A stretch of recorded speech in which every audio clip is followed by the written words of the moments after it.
beaucoup. Jean Mageran, architecte et responsable du laboratoire expérimental en résidence à la Cité des Sciences à Paris, où on travaille sur l'agriculture du futur et la ville du futur et les relations entre les deux.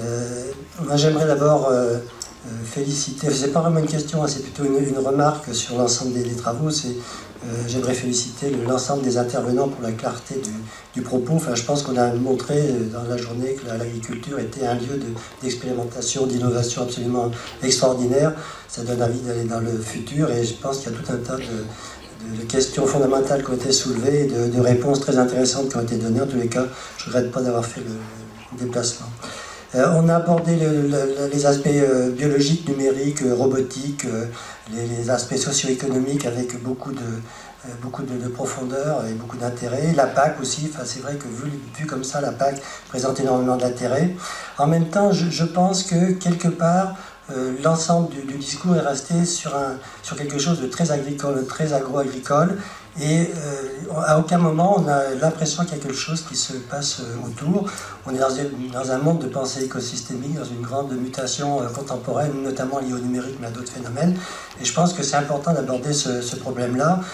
Nous, on travaille donc sur le rapport entre urbanisme et agriculture par rapport aux nouveaux outils. Et l'agriculture n'est pas un isolat où on produit des choses, point final, et puis bon, on vit, on fait de l'agriculture familiale ou autre. Il ne faut pas oublier que les millions de tonnes qui sont produites par l'agriculture vont en ville, sont digérées, saturées en ville, puis reviennent à la campagne. Alors ça, dans les discours, on n'a pas su très bien comment ça revenait, or c'est un des problèmes essentiels. Et l'agriculture donc a bien d'autres rôles à jouer que celui de pur producteur. On l'avait entrevu à certains moments sur les rôles du futur, mais il y a notamment le rôle du tourisme, hein. C'est devenu un petit peu bateau, mais ça a une existence et ça en aura de plus en plus. Il y a le système de recyclage.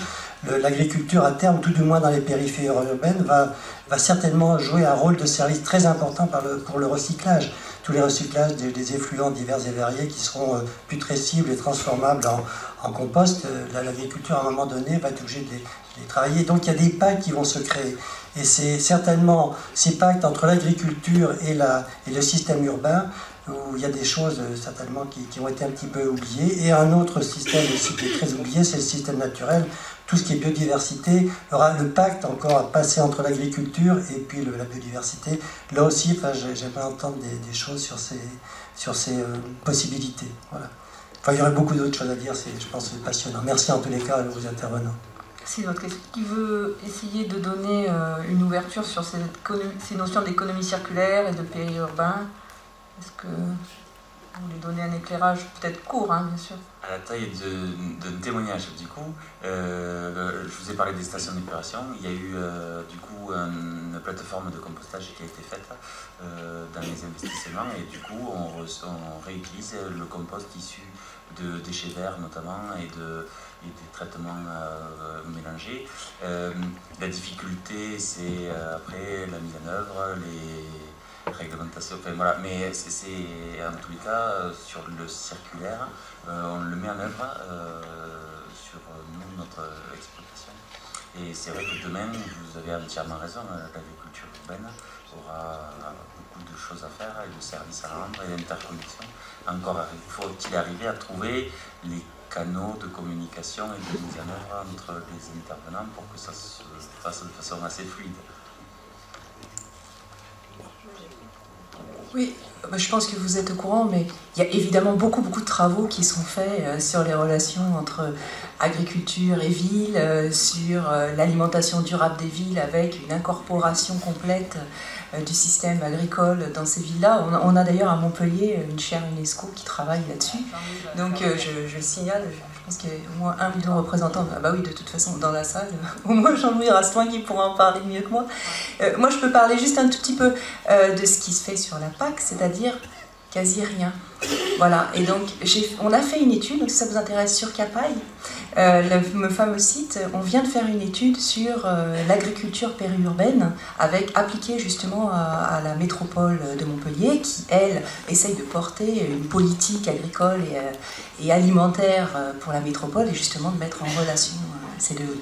Et donc nous, ce qu'on a essayé de regarder, c'est qu'est-ce que la PAC faisait pour ces agricultures installées en milieu périurbain qui font face à des contraintes très particulières et qui en même temps font face à des opportunités porteuses d'innovation.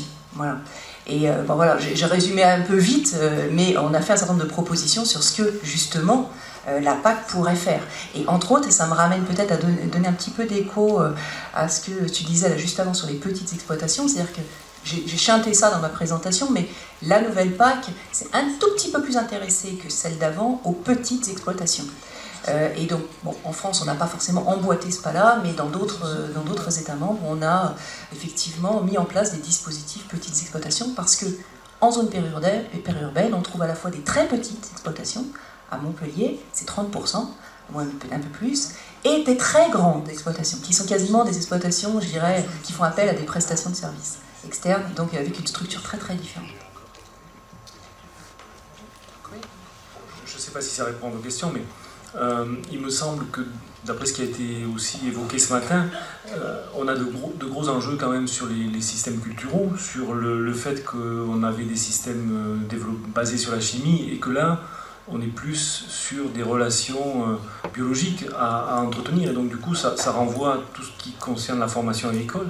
Il y a des gens qui seraient mieux placés que moi pour en parler. La formation agricole, pour savoir comment refaire fonctionner des systèmes qui ont été un petit peu matraqués par la chimie. Et donc du coup, ça renvoie aussi à la technicité, et que l'agriculture de demain, l'agriculture du futur, sera une agriculture extrêmement technicisée, mais technicisée par la biologie. Et ça, je pense que ça requiert quand même une attention particulière de la part des systèmes de formation. Ensuite, on a beaucoup, enfin moi dans mon exposé, et puis ce qui a été présenté, bon, les échelles de la politique agricole, ça a été l'échelle nationale qui joue et qui continue dans beaucoup de pays à jouer un rôle majeur. Mais on voit émerger, bon, et on a vu donc la politique territoriale de l'Union européenne, mais on voit émerger cette question que venait d'évoquer Sophie Toyer sur la territorialisation des politiques publiques, c'est-à-dire l'investissement des communes, des collectivités territoriales dans le fait agricole en relation avec leur circonscription, leur administration, le territoire qu'elles administrent. Donc ça aussi, il me semble que dans l'évolution des agricultures, les politiques publiques territorialisées, des collectivités territoriales, les régions, communes, etc., sera amené à jouer un rôle de plus en plus important, et c'est déjà le cas, ça s'amorce dans beaucoup de situations. Je vais rebondir sur tes propos. La vraie question qui se pose aux collectivités territoriales aujourd'hui, c'est celle de l'invisibilité de l'acteur productif agricole. C'est-à-dire qu'on ne pourra mettre en place une politique agricole efficace à l'échelle des territoires et dans les collectivités territoriales que si on sait où sont les acteurs de la production. Et c'est vrai qu'il y a un défi majeur en termes, tu le disais aussi tout à l'heure, de caractérisation et d'identification de ces intervenants aujourd'hui sur les scènes de l'amont. Parce que moi j'en discutais encore dernièrement avec des maires de petites communes autour de Toulouse, on ne sait pas où sont les agriculteurs. Donc à partir du moment où on ne sait pas où sont les agriculteurs, il est difficile de mettre en place une politique territoriale adaptée. C'est-à-dire qu'on a beaucoup de moissonneuses-batteuses qui font le travail dans le périmètre immédiat des villes. Si je prends le cas de Toulouse, c'est peut-être un peu moins vrai sur Montpellier, mais en fait, les entreprises, elles sont bien loin, et elles ne sont pas forcément dans le territoire. Donc là, il y a une vraie question autour de l'invisibilité des formes d'actifs agricoles en zone périurbaine. Merci pour ces éléments de réflexion. Une question, une autre question? Oui, merci bien pour votre présence et tout ce que vous dites. Je vais passer à quelque chose qui est tout à fait à l'autre côté, à l'autre bord de la préoccupation de la question première qui vient d'être posée. Considérant l'augmentation de la population en Afrique et de son faible niveau de productivité et ce qu'on fait par là-bas, je me demande dans quelle mesure la PAC et les autres politiques sont à la hauteur de ces choses-là, dans un délai relativement court. Pouvez-vous répondre à cette question?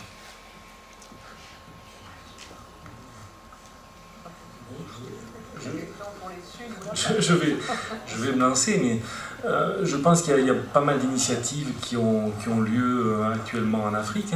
Bon, simplement, une première remarque préalable, c'est de dire que quand même, si on regarde, et bon, ça c'est pas des travaux que j'ai fait personnellement, mais des travaux de collègues, on s'aperçoit que même si on parle des importations sur l'Afrique, l'Afrique a aussi eu une trajectoire d'amélioration de ses rendements et de sa productivité, et que ce qui était annoncé par les Cassandres dans les années 70, etc., sur la croissance de la dépendance, etc., bon, il y a une certaine dépendance, mais elle n'est pas aussi catastrophique que ce qu'on pouvait le dire, et il y a eu pas mal d'innovations dans le secteur agricole, et ces innovations continuent actuellement.